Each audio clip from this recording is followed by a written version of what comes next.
Bonjour à tous et bienvenue dans cette nouvelle Open the Boîte. Aujourd'hui on ouvre Les Aventuriers du Rail Londres, le nouveau jeu de Days of Wonder.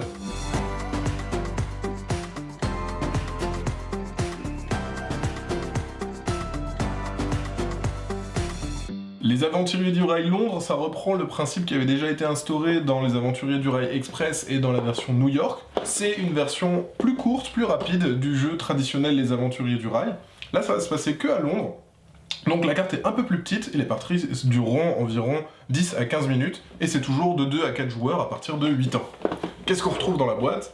On a un petit flyer qui parle du grand frère, on a la règle du jeu qui est présentée sous la forme d'une brochure, donc ça c'est super joli.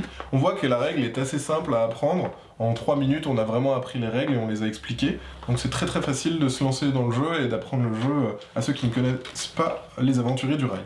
On a un joli thermo qui range parfaitement bien tous les petits bus, parce que cette fois-ci, ça s'appelle les Aventuriers du Rail, mais on va construire des réseaux routiers d'autobus dans ce magnifique Londres. Alors, pour ceux qui connaissent les Aventuriers du Rail, on voit que là, la carte est un peu plus petite. La différence, c'est que maintenant, on va pouvoir compter les points autour du plateau. C'est pour ça qu'on a ces magnifiques petits pions en forme de drapeau du Royaume-Uni, qu'on va placer sur le côté, et qui vont nous permettre de marquer les points qu'on va gagner au cours de la partie. Pour gagner des points, il va falloir faire, comme d'habitude, des objectifs. Donc les objectifs, ce sont des cartes de lieux à relier avec vos autobus. Donc comme d'habitude, hein, c'est le même principe que dans les autres Aventuriers du Rail. Dès que vous avez réussi à relier deux sections, vous gagnez le nombre de points de victoire.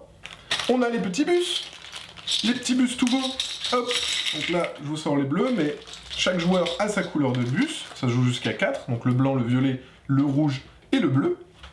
Et pour pouvoir poser ces petits bus, on va devoir jouer des cartes qui sont elles aussi de toute beauté et qui reprennent l'esthétique de Londres. Donc on a le fameux bus touristique, on va avoir un camion de glace, le fameux cab, on va avoir également un Yellow Submarine, etc.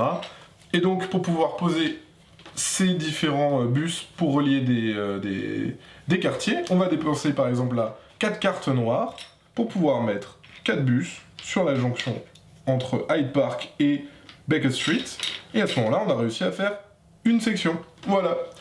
La petite nouveauté aussi, c'est que maintenant il y a des quartiers. On va gagner des points de victoire supplémentaires quand on relie les quartiers. Donc là, par exemple, on a ce quartier qui vaut 3 points, on a ce quartier entre Big Ben, Buckingham Palace, Piccadilly Circus, etc. Et ça va être la petite nouveauté qui va vous permettre de gagner des points supplémentaires. Sinon, après, on va toujours gagner des points en fonction des plus longues routes effectuées, on va gagner des points avec les objectifs. Ça n'a pas bougé. Maintenant, on va juste les notifier sur le plateau.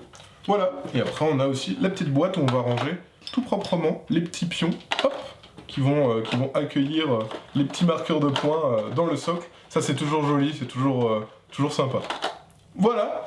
Et bien, c'était une présentation des Aventuriers du Rail Londres. Et bien sur ce, comme d'habitude, on vous fait des gros bisous, on vous dit à la semaine prochaine, et puis ciao!